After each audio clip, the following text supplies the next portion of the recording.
दिल में इसके नबी की वो ऐसी लगन, दिल में इसके नबी की वो ऐसी लगन, रूह तरफती रहे दिल में चलता रहे, रूह तरफती रहे दिल में चलता रहे।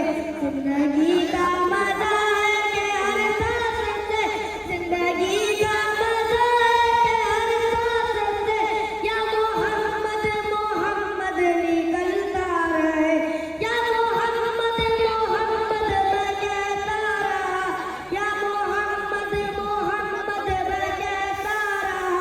नूर के मोतियों की लड़ी बन गई, आयतों से मिलाता रहा आयतें, आयतों से मिलाता रहा आयतें, फिर जो देखा तो नाते नबी बन गई। दिल में इश्क नबी की वो ऐसी लगन, रूह तरफती रहे दिल में चलता रहे।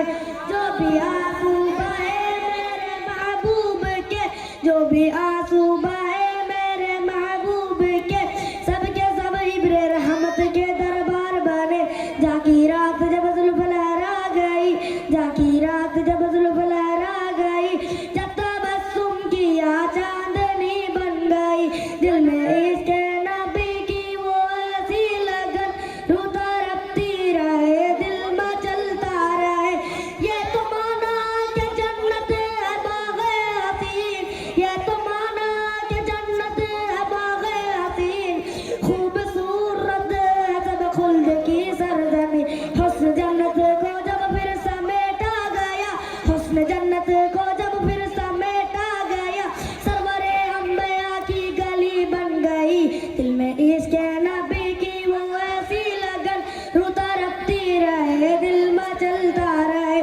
सबसे स्वाइम जमाने में मौजूद था, सबसे स्वाइम जमाने में मौजूद था, सबसे बेकिस था बेबस था मजबूर था, सबसे बेकिस था बेबस था मजबूर था। इनको रहम आ गया मेरे हालात पर, इनको रहम आ गया मेरे हालात पर, मेरी अजमत ही मेरी बेबसी बन गई। दिल में इसके नबी की वो ऐसी लगन, रूह तरफती रहे दिल में चलता रहे। जिंदगी का मजा है कि हर सांस से, जिंदगी का मजा है कि हर सांस से, या मोहम्मद मोहम्मद निकलता रहे। ये तो माना कि जन्नत है बाग़े हसीन, ये तो माना कि जन्नत है बाग़े हसीन, खूबसूरत है सब खुल्द की सरजमी। हुस्न जन्नत को जब फिर समेटा गया, हुस्न जन्नत को जब फिर समेटा गया, सरवरे अंबिया की गली बन गई। जब छोरा था ज़क्र इनके रुखसारे का, जब छोरा था ज़क्र इनके रुखसारे का, वज़ुहा पर लिया वल कमर कह दिया, वज़ुहा पर लिया वल कमर कह दिया। आयतों की तिलावत भी होते रही, आयतों की तिलावत भी होते रही, नाद भी बन गई बात भी बन गई। अस्सलाम वालेकुम। Sir, as a speaker, please आप आइए ना। Thank you. ये एक पार्लियामेंट्री प्रोग्राम है जो हमारे बच्चों ने तैयार किया है। ये एक शुरुआत है, ये पहला एनुअल फंक्शन है, तो इंशाल्लाह हमारी कोशिश यही रही है कि बच्चे अच्छे से अच्छा परफॉर्म करें। And I thank you all, thanks a lot everybody. Mic कर लीजिए।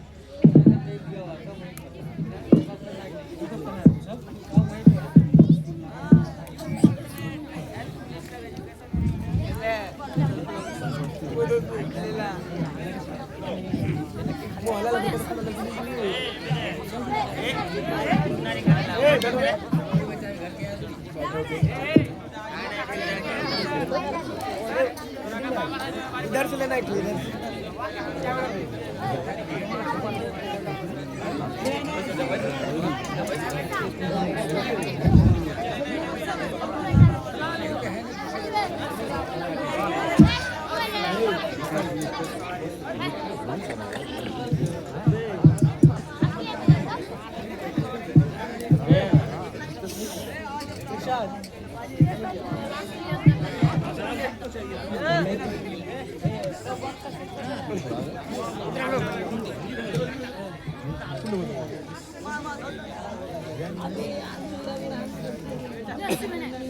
फोन तो देना तुमरा मेरा बैटरी खत्म मेरा भी नहीं है कुछ तो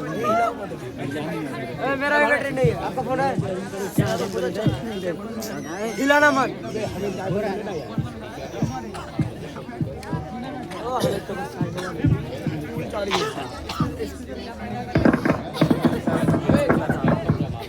हेलो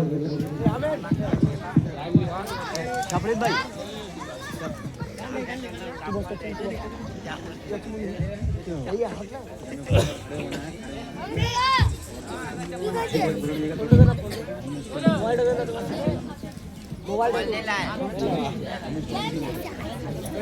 सारे मेंबर्स स्पीकर सर आ रहे हैं, खड़े हो जाएं।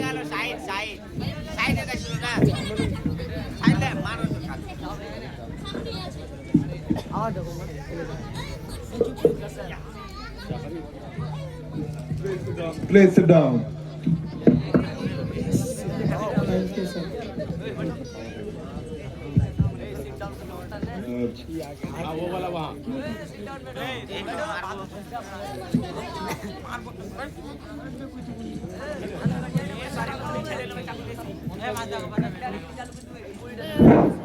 Please start the proceeding of the house. Start the proceeding of the house. With your permission, Honorable Speaker Sir, thanks for giving me to speak on Parliament. I am here to present a report on our defense system. Defence मतलब दिफा, अपने देश की हर तरह से सुरक्षा करना, ये जिम्मेदारी होम मिनिस्टर के अंदर आती है। फिर क्या वजह है कि पहलगाम अटैक होता है, उरी अटैक होता है, पुलवामा अटैक होता है, दिल्ली पार्लियामेंट अटैक होता है। ये सब जानते हुए भी आप झूठा टेरर, घुसपैठ, आतंकवाद का इल्जाम लगाकर बदला भोले भाले व्यक्ति से लिया जाता है। क्यों लिया जाता है? मेरा सवाल होम मिनिस्टर से इस शेर के साथ है। इन्हें पूछ के काफिला क्यों लूटा? इन्हें पूछ के काफिला क्यों लूटा? ये तो तेरी रहबरी पर सवाल है। Thank you for your cooperation honourable speaker sir. Mic में आवाज प्रॉपर नहीं आ रही। Honorable Minister of Defence. Speaker sir, मैं आपके माध्यम से अपोजिशन मिनिस्टर को ये बात बताना चाहता हूँ कि अपोजिशन मिनिस्टर, आपको मालूम होना चाहिए कि हमारे मिनिस्ट्री की जिम्मेदारी से पहले हमारे मुल्क में नक्सलवाद का बड़ा खतरा था। उस नक्सलवाद के खतरे से पूरे मुल्क के लोग परेशान थे, उसको हमने खत्म किया। हमारे मुल्क में अलगाववाद का बड़ा तांडव था। इस तांडव से पूरे मुल्क के लोग परेशान थे। इस तांडव को हमने खत्म किया। हमारे मुल्क में अलगाववाद का बड़ा खतरा था, इस खतरे को हमने खत्म किया। हमारे मुल्क में उल्फा और लिबरेशन गुड प्राइवेट आर्मी का बड़ा खतरा था, इसको हमने खत्म किया। हमारे मुल्क में बोडोलैंड नामक एक बड़ा दहशत था, इसके आतंक से हमने देश को मुक्ति दिलाया। स्पीकर सर, इतना सब भी करने के बावजूद ये कहा जाता है कि क्या अभी भी हमारी देश की सुरक्षा नहीं हो रही है? आप ही बताइए स्पीकर सर। स्पीकर सर, मैं ये शायरी बोल करके बैठना चाहूंगा। लोग किसी की मेहनत को यूं ही ठुकरा देते हैं, लोग किसी की मेहनत को यूं ही ठुकरा देते हैं, हमें तो सोच सोच कर तरस आता है। बहुत अच्छा।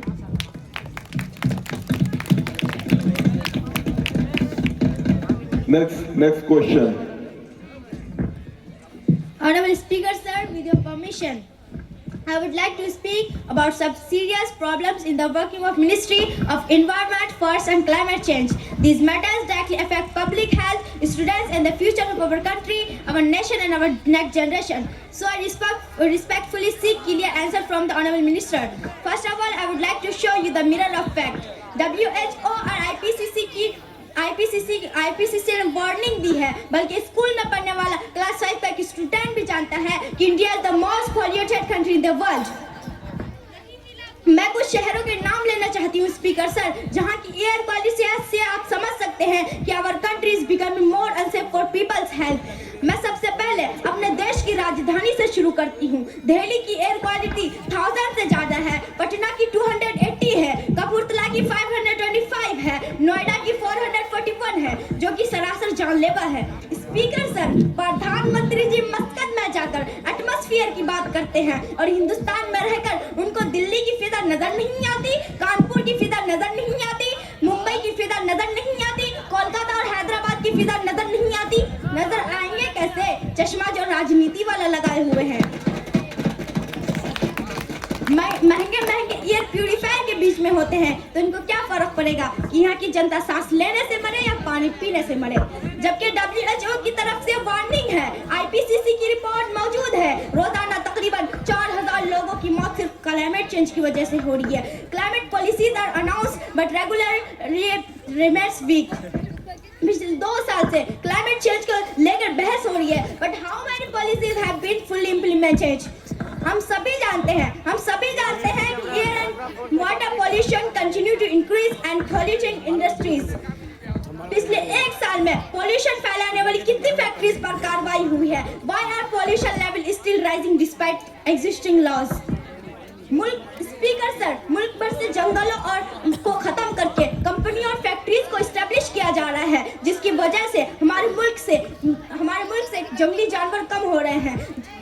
So what steps are being taken to compensate this loss? Heat waves, floods and droughts are becoming common and often led response. Mr. Prime Minister, I question you, what permanent plan to protect citizens? How much budget is allocated for disaster preparedness? Dear audience, climate change is not only a survival issue. Climate change is not only a survival issue. It is a environmental issue. Thank you for giving me this. Honorable Minister of Environment, for the response. Who will give the response? अच्छा, ठीक। Next question.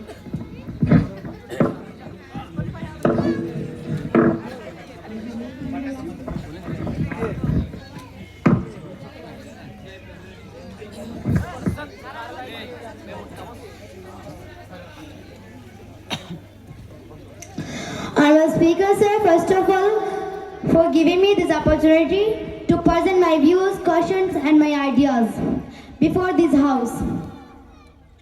Honorable Speaker sir, first of all, I would like to present my views, questions and about this house challenging condition of the farmer. Farmers are the backbone of our India's economy, yet the actual condition divide, difficult and challenging. Why are their condition difficult and challenging? छुट्टियों पर करते हैं जिनकी मेहनत से enjoy, वो अगर जाए तो हमारा पेट ना भर पाए। साल में जो कोई भी छुट्टियां ना मना पाए, उस किसान भाई के बारे में हमसे क्यों ना सोचा जाए, क्योंकि उसकी जिंदगी भी खुशियों से भर जाए। उन्हें हम कैसे FCI के घोटाले से बचाएं ताकि उनकी जिंदगी भी खुशियों से भर जाए। जलवायु की कहर कम आए और कर्ज के बोझ से हम उन्हें कैसे बचाएं।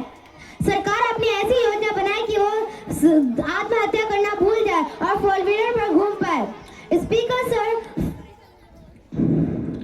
in our country farmers earn very little money from crops.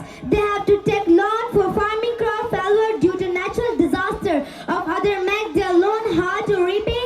They have lack of facilities of irrigation, storage and modern machine. Farmers often face low price for their product due to burden of debt they society often. Market exploitation. Middlemen often exploit farmer by buying at low price, reducing farmer profits. Very good. Very good. Next response from the government. Honorable Speaker sir, with your permission, the Indian government has launched a several schemes to protect the farmers and improve the condition and support agriculture. PM किसान, आप कहती हैं कि किसानों की मदद नहीं की जाती। हर साल 10,000 रुपये किसानों के सीधा बैंक अकाउंट में डाला जाता है और आप कहती है किसानों की मदद नहीं की जाती। और आप कहते हैं कि एमएसपी ने किसान की प्राइस फिक्स नहीं की। The government has fix MSP for major crops and support and the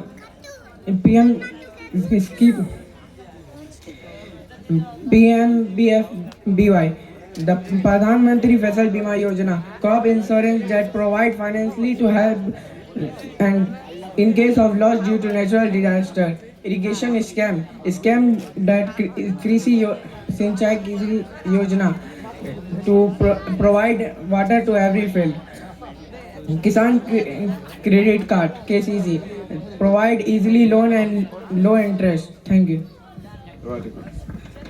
Any more question from the opposition?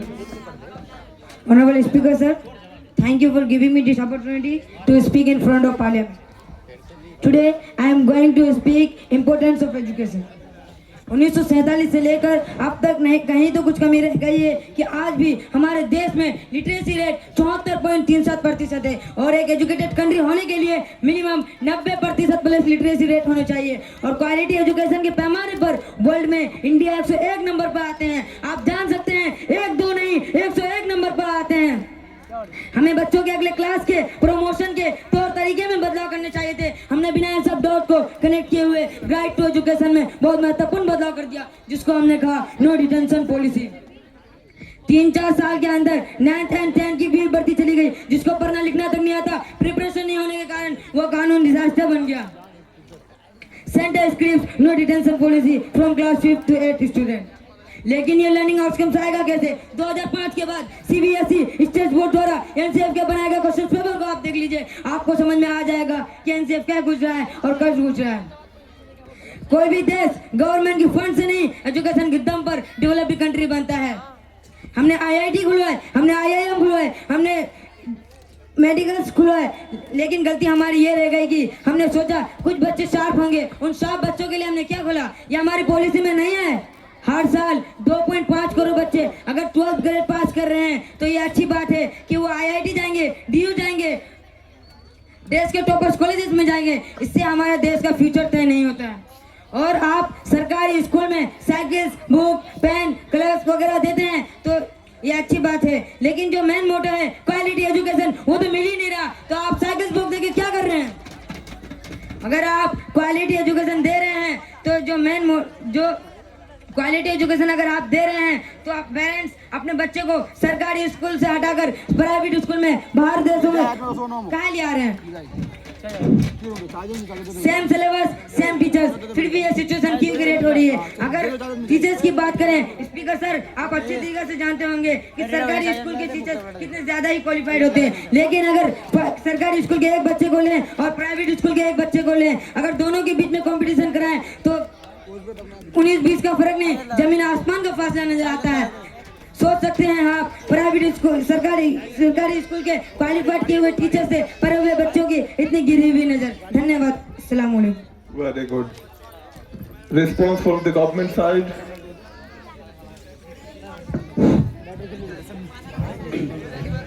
Speaker sir, with your permission in front of Parliament. Speaker sir, मैं आपके माध्यम से opposition leader को ये बात बताना चाहता हूँ कि हमारा देश 1947 में जब आज़ाद हुआ था उस वक्त हमारे देश का लिटरेसी रेट 0% था। इतने सालों में हमने 74.37% तक ला चुके हैं। यहाँ का तुलना यूरोपियन कंट्री से नहीं हो सकता, जहाँ 19वीं सदी से लेकर अब तक 90% लिटरेसी रेट अचीव किया है। उन्होंने 150 सालों में 200 सालों में उन्होंने 90% लिटरेसी रेट अचीव किया। हमने सिर्फ 78 वर्ष में 74.37% तक लिटरेसी रेट अचीव किया है। तो हमारे देश का लिटरेसी रेट का रेशियो और यूरोपियन कंट्री का लिटरेसी रेट का रेशियो से कई अधिक है, इसलिए हमारे देश का तुलना कंपेयर यूरोपियन कंट्री से नहीं हो सकता। स्पीकर सर, ऑपोजिशन लीडर को ये सवाल दिल में हाथ रखकर करना चाहिए था। स्पीकर सर, आप ही बताइए कि हम लोग लिटरेसी रेट में पीछे कैसे रह गए हैं। Speaker sir, NEP new education policy जो 2022 में बदलाव हुआ है 2020 में लागू हुआ था, और ऑपोजिशन लीडर आपको इससे ज्यादा क्या बदलाव चाहिए? हमने स्कूल कॉलेजेस में book, bag, copy, pen, sharpener, eraser सब दिया ताकि बच्चे स्कूल कॉलेजेस में आए और अच्छे से पढ़ाई करें। लेकिन हमारे इतने अच्छे एजुकेशन सिस्टम को हमारे अपोजिशन लीडर बता रहे हैं कि नो डिटेंशन पॉलिसी बता रहे हैं। स्पीकर सर, ये कितने अफसोस की बात है। स्पीकर सर, हमारे अपोजिशन लीडर को ये बात मालूम होना चाहिए। अगर CBSE स्टेट बोर्ड और NCF के बनाए गए क्वेश्चन पेपर अगर बात कर रहे होते आपस में, बच्चे के भविष्य के खिलाफ पढ़ते हुए होते, तो आज हमारे देश में डॉक्टरों की संख्या सबसे ज्यादा होती। हमारे देश में आजकल किसी बच्चे को पूछ लिया आपका एम्बिशन क्या है, तो बताएगा डॉक्टर बनना चाहता हूँ। अगर आप कह रहे हैं, बात कर रहे हैं, तो आज हमारे देश के ज्यादातर बच्चे डॉक्टर होते हैं। क्यों नहीं है? क्योंकि हमारे क्वेश्चन इतने हार्ड है कि हमारे देश का सबसे हार्ड एग्जाम UPSC भी जो दुनिया में एक हार्ड एग्जाम में से भी आता है। आप कैसे कर सकते हैं कि NCF और स्टेट के बोर्ड के बनाए क्वेश्चन पेपर को आप देख लीजिए, कुछ बात कर रहे हैं। अपोजिशन लीडर, आप जो ये झूठा एग्जाम हम पे लगा रहे हैं स्पीकर सर, ये गलत है, एकदम सरासर गलत है। ये ऐसा कुछ भी नहीं है। स्पीकर सर, किसी भी कंट्री को डेवलप होने के लिए उन्होंने कहा एजुकेशन का दम पे होता है। मैं कहता हूं कि गवर्नमेंट के फंड से होता है। अगर कोई बच्चा गरीब है, उसको एजुकेशन कैसे मिलेगा? गवर्नमेंट के फंड से मिलेगा। गवर्नमेंट उसको कॉपी, पेंसिल, उसका खर्चा पूरा लेगा, उसको पूरा पढ़ाएगा, तब वो बच्चा जो बनना चाहता है वो बन जाएगा। लेकिन हमारे अपोजिशन लीडर बता रहे हैं कि एजुकेशन के दम पे होता है। एजुकेशन भी हर एक देश के नागरिक को चाहिए, तो आपको गवर्नमेंट का फंड्स का इस्तेमाल करना ही पड़ेगा। वो कह रहे हैं कि हमारे प्राइवेट के बच्चे बहुत अच्छे हैं, सरकारी स्कूल के कम है। मैं बता दूं अपोजिशन लीडर, क्योंकि आप प्राइवेट स्कूल के टॉपर बच्चे को ले रहे हैं और सरकारी स्कूल के लोअर बच्चे का इस्तेमाल कर रहे हैं। आप भी सरकारी स्कूल का टॉपर बच्चा को लीजिए, तो आपको हमारे सरकारी टीचर से पढ़े हुए बच्चे सबसे ज्यादा पॉइंट लाएंगे। और आप हमको कॉम्पिटिशन कराया जाए तो आपके प्राइवेट बच्चा जो पढ़े आपके टीचर से वो हार जाएंगे। Opposition leader, thank you. Very good. Any more question from the opposition? Speaker sir, thank you for giving me this opportunity in this parliament. Speaker sir, government की तरफ से 2015 तक ये टारगेट लिया गया था कि हर देश के हर गांव को मंडल से जोड़ दिया जाएगा और अनुमंडल को डिस्ट्रिक्ट से जोड़ दिया जाएगा और हर डिस्ट्रिक्ट रोड को स्टेट हेडक्वार्टर से जोड़ दिया जाएगा। और इसके लिए प्रधानमंत्री सड़क योजना का नाम दिया गया। स्पीकर सर, नाम तो अपनी जगह नाम ही है। रोड के जर्रे से अगर किसी एम्बुलेंस का जाना होता है तो पेशेंट रोड में ही दम तोड़ देता है। स्पीकर सर, हर घंटे तकरीबन 55 रोड हादसे होते हैं, जिसमें 20 लोगों की मौत होती है। स्पीकर सर, कितने परिवार के सपने रह जाते हैं। किसी का बाप, किसी का बेटा, किसी परिवार का एक दूसरे से बिछड़ना कितनी दुखद की बात है। और इसका मैं सिर्फ और सिर्फ जिम्मेदार ट्रांसपोर्ट मिनिस्टर को समझता हूँ। स्पीकर सर, अगर ये ट्रांसपोर्ट मिनिस्टर सर से मैं आपके द्वारा ये कहना चाहता हूँ कि अगर आप रोडवेज में सुधार कर दे तो किसी का बेटा, किसी का बाप और किसी परिवार को एक दूसरे से बिछड़ना नहीं पड़ता। और आप कह रहे हैं कि हमारा रोडवे वर्ल्ड में बेस्ट है, क्या ऐसा ही बेस्ट है? इसको आप बेस्ट कह रहे हैं।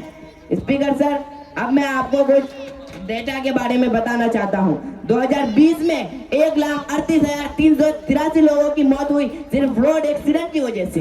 2021 में 1,68,941 लोगों की मौत हुई सिर्फ एक्सीडेंट की वजह से। 2022 में 1,53,491 लोगों की मौत हुई सिर्फ एक्सीडेंट की वजह से।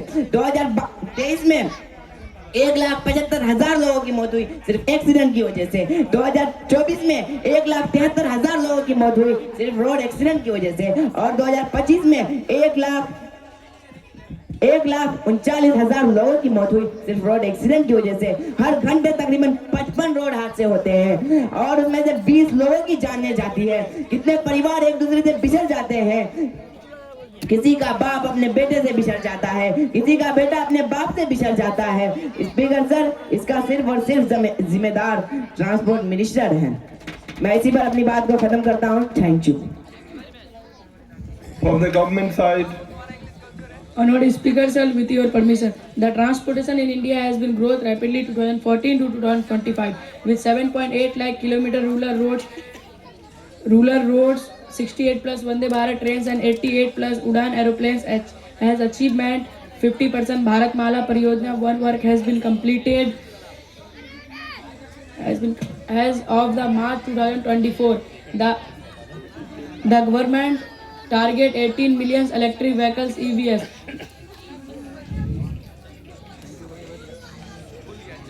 Marriage. very good, very good. Next, from the opposition side, any more questions?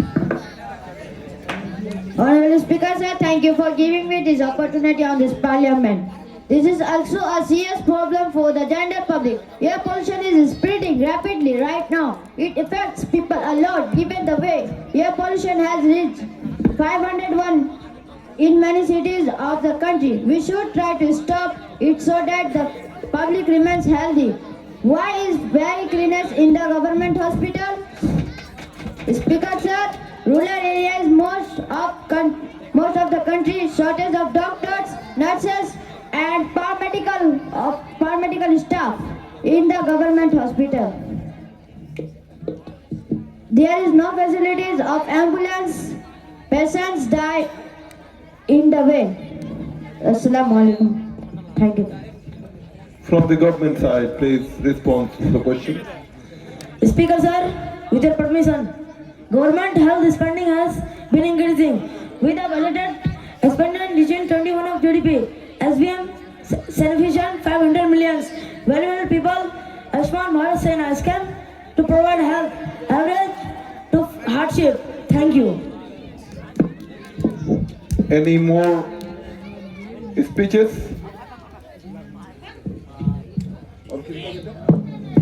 From the opposition, yes.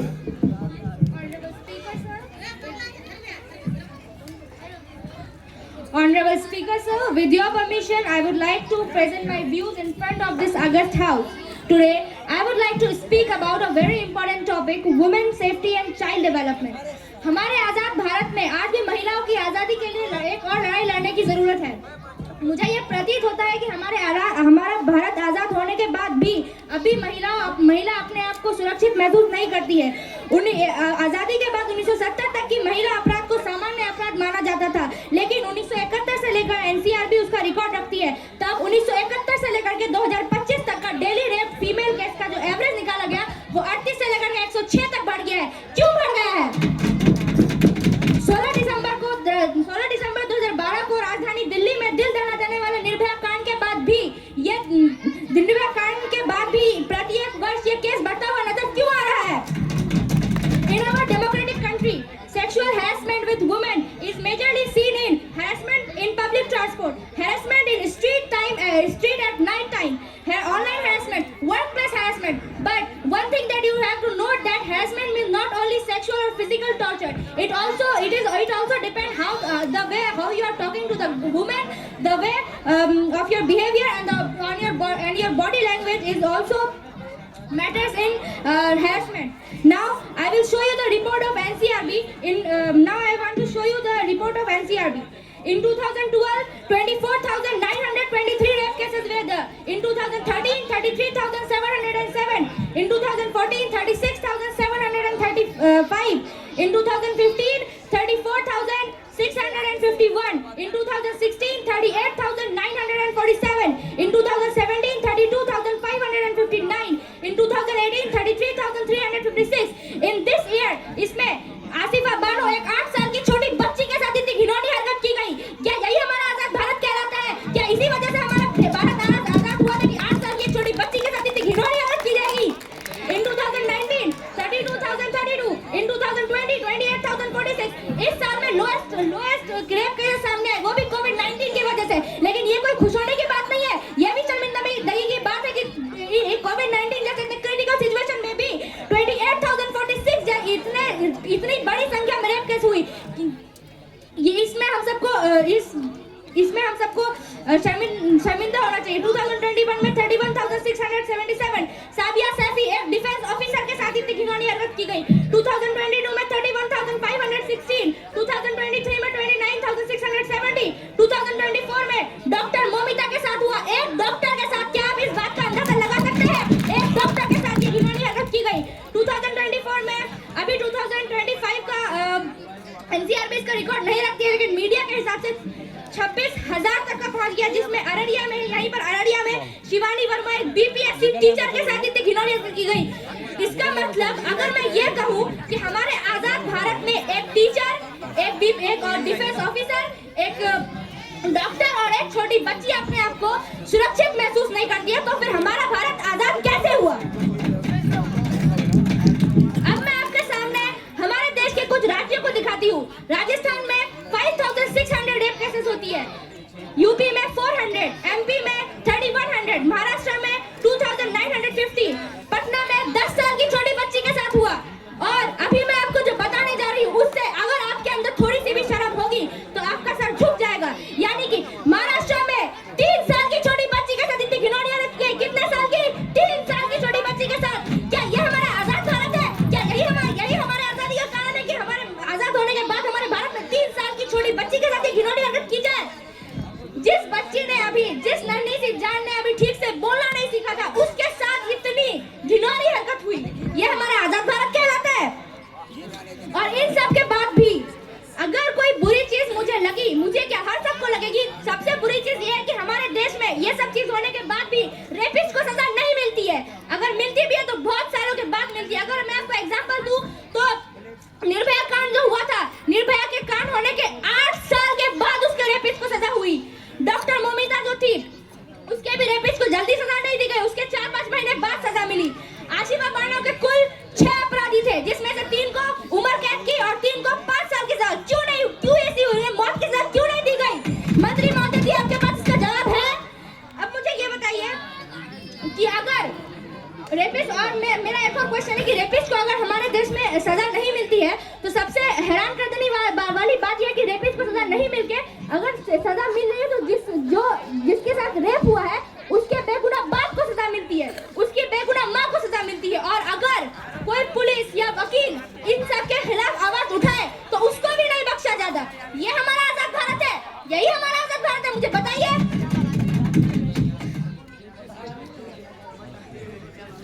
अब मैं आपको बताती हूँ कि और हमारे, अगर मैं आपके सामने बाकी देशों को दर्शाऊं तो इस तरह घिनौनी हरकत अगर बाकी देशों में की जाती है ना, तो वहाँ पे इतनी कड़ी सजा मिलती है। मैं आपको बताती हूँ, चाइना में रेपिस्ट को मौत की सजा हो जाती है। जैसे ही उसने रेप किया वैसे ही उसे मौत हो जाती है। उसके बाद अफगानिस्तान में हैंग टिल डेथ की सजा यानी कि फांसी की सजा सुनाई जाती है। सऊदी अरेबिया में बीहेडिंग यानी कि सर कलम कर दिया जाता है उस रेपिस्ट का। नॉर्थ कोरिया में शूट कर दिया जाता है रेपिस्ट को। लेकिन हमारे डेमोक्रेटिक कंट्री इंडिया में ऐसा कोई रूल नहीं है। क्यों नहीं है? और एक चीज मैं बता दूं कि हमारे देश में एक रात में, मैं आपको बताती हूँ, एक रात में हमारे देश में नोटबंदी हो सकती है। हमारे एक रात में नोटबंदी हो सकती है, एक रात में लॉकडाउन लग सकता है, लेकिन एक रात में रेपिस्ट को सजा नहीं मिल सकती। क्यों नहीं मिल सकती? क्यों नहीं मिल सकती? और आखिर में मैं एजुकेशन मिनिस्टर से एक क्वेश्चन करती हूँ। एजुकेशन मिनिस्टर, मुझे एक सवाल है आपसे कि हमारे स्कूल सिलेबस में नैतिकता और मान्यता और नैतिकता यानी कि मोरल स्टडीज के बारे में की सिलेबस हमारे स्कूल के सिलेबस में क्यों नहीं इंक्लूडेड है? और हमारे स्कूल के बच्चों को बचपन से गुड टच और बैड टच के बारे में क्यों नहीं बताया जाता है? आपको इसकी इंपॉर्टेंस बता दूं, अगर किसी बच्चे को बचपन से आप गुड टच और बैड टच और उसको इन सारी चीजों के बारे में बताएंगे तो उस बच्चे को बड़े होकर अकल आएगी और वो हमारे आजाद भारत को आजाद भारत कहलाने का हक देगा। लेकिन अभी इन सब चीजों का, ये सारे रिपोर्ट्स और इन सारी चीजों को देखते हुए मुझे नहीं लगता कि हमारा देश आज भी आजाद है। Thank you speaker. Response from the government. Any more?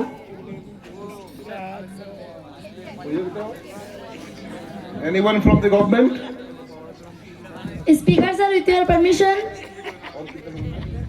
Bharat सरकार ने महिलाओं की सुरक्षा के लिए कई नीतियां और कानून बनाए हैं। घरेलू हिस्से से महिला संरक्षण अधिनियम 2005, कार्यस्थल पर यानी उत्पीड़न अधिनियम 2030 और निर्भया कांड के तहत महिलाएं हेल्पलाइन 181 आपातकालीन प्रत्येक क्रिया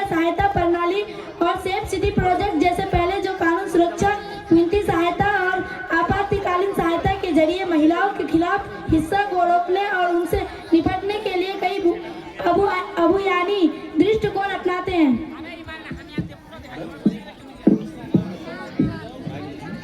All right, thank you very much. Please sit down. Such a wonderful competition between the students. I was honored to be the speaker of this house. So thank you very much, the school management.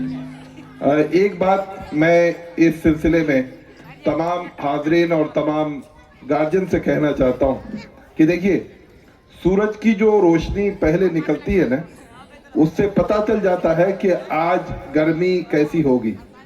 यानी कि दोपहर का इल्म आपको सुबह की रोशनी से पता चल जाता है। ये जो बच्चे हैं, ये अभी सुबह की रोशनी है। अब इन बच्चों की रोशनी से आप अंदाजा लगा सकते हैं कि इनका जो मुस्तकबिल है, इनका जो दोपहर है, वो कैसा होगा। अगर स्कूल की इंतजामिया इनसे भी डांस कराते तो इसका मतलब ये हुआ कि सुबह की रोशनी इनकी डांस से शुरू हुई है। तो आप उससे उस चीज का अंदाजा लगा सकते थे कि इनका दोपहर कैसा होगा। मैं इंतजामिया को मुबारकबाद देता हूं कि आपने बच्चों को जिस तरह से तराशने की कोशिश की है, ये यकीनन काबिल मुबारकबाद है।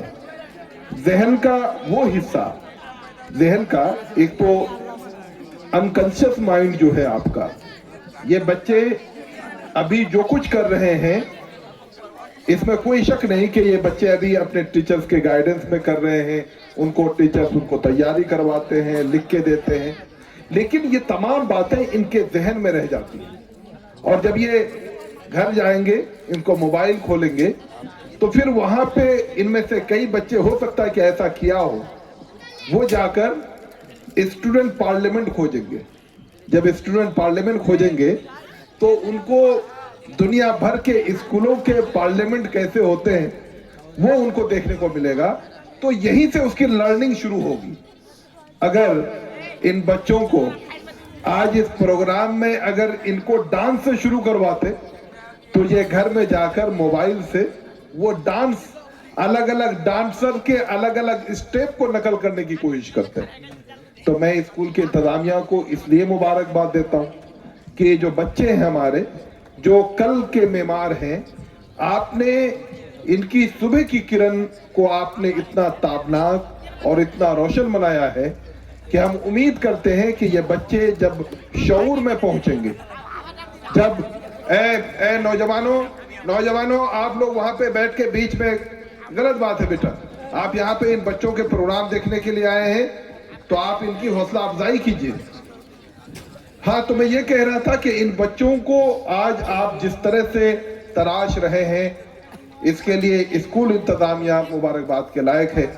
मैं चाहूंगा कि जो गार्जियन हजरात हैं, स्कूल का पूरा कोऑपरेट करें।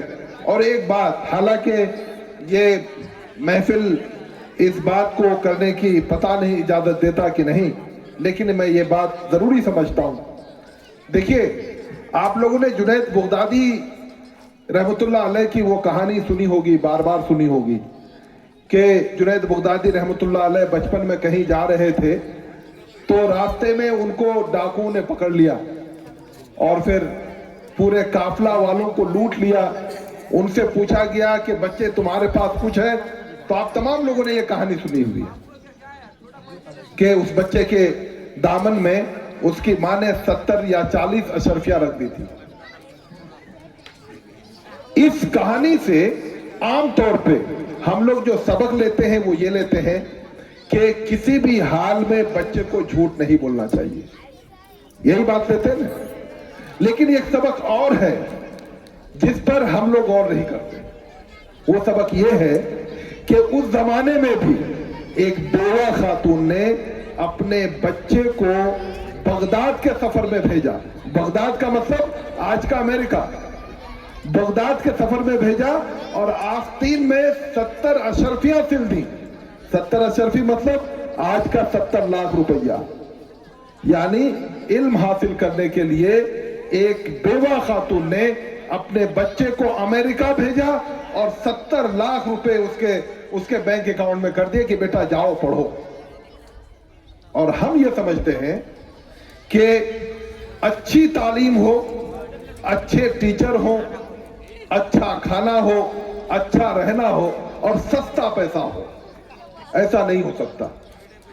आपको अगर सही मायने में अपने बच्चों को पढ़ाना है तो आप स्कूल की फीस को वक्त पर दीजिए। स्कूल की फीस जब तक आप वक्त पर नहीं देंगे, आप अपने बच्चों से अच्छी तालीम की उम्मीद नहीं रखिए, क्योंकि जब तक स्कूल इंतजामिया अपने टीचरों को वक्त पे सही से सैलरी नहीं दे पाएंगे, तब तक जो है उन टीचरों से अच्छी तालीम की उम्मीद करना मुझे लगता है नाइंसाफी है। हो सकता है कि मेरी इन बातों से जरा सी क्षमा खराशी हो गई हो, लेकिन ये कहना मैं जरूरी समझता था, क्योंकि काफी गार्जियन यहाँ पे तशरीफ फरमा है और मैं उम्मीद करता हूँ कि आप तमाम लोग स्कूल इंतजामिया को कोऑपरेट करेंगे ताकि ये स्कूल अपने टीचरों की सही से किफालत कर पाए और आपके बच्चों को सही से, उनके टीचर, उनके असातिज़ा इकराम आपके बच्चों को सही से, इसके मुस्तकबिल को सही से मेमार कर पाए। मैं इन बातों के साथ और आप तमाम बच्चों को मुबारकबाद देता हूँ कि आप लोगों ने बहुत अच्छी तरीके से अपनी बातें रखी हैं। जब आप लोग घर जाएं तो आपके हाथ में जब मोबाइल आए तो आप मोबाइल में जाकर के देखिएगा स्टूडेंट पार्लियामेंट, अलग अलग मुल्कों में देखिएगा कि वहाँ पे स्टूडेंट किस तरह से पार्लियामेंट करते हैं, तो आपको बहुत ज़्यादा चीज़ें सीखने को मिलेंगी इंशाअल्लाह। मैं आप तमाम लोगों के रोशन मुस्तकबिल के लिए दुआ करता हूँ। वो आखिर दवाना अल्हम्दुलिल्लाहि रब्बिल आलमीन।